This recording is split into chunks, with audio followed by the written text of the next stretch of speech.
Hey, we're gonna take a look at the capabilities of the Set on Canvas component to have a background color or a custom background image. What you see in here is a simple workflow consisting of remove background, set on canvas, and the export component.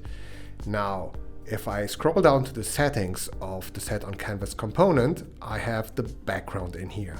What you see is a standard background color, this greenish applied to it. You can change it to whatever color you want. You can select it in here. You can enter your hex code and get your custom color.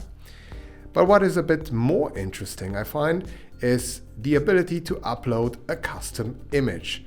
In that case, I'd like to select an image that I found on Unsplash.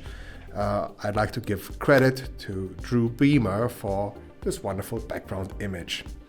It's going to upload into the component and it will stay on that component in this workflow.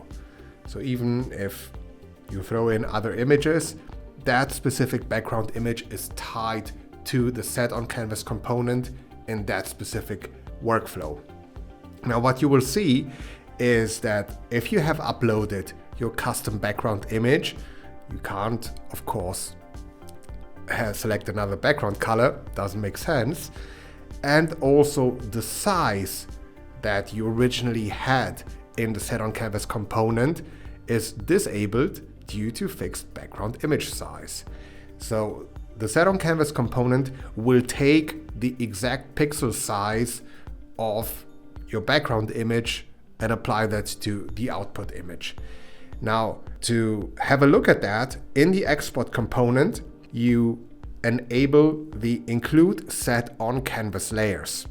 And this results in the following Photoshop file layer structure. Here we are in Photoshop. We see the layers from the remove background. That's still the original size.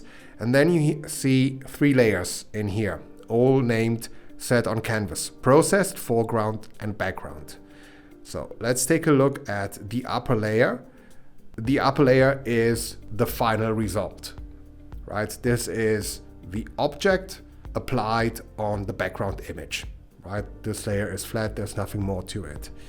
Underneath, you have, however, the object as scaled by set on canvas to the corresponding size, as well as the background image on a separate layer with the corresponding size of the background image. Now these two combined equal exactly the output of this one. Should you need to make any changes to either one of them, may it be foreground or background, you can do so directly on the layer and then enable the other one on top and create your own set on canvas processed layer. And that's how you upload a custom background image in the set on canvas component.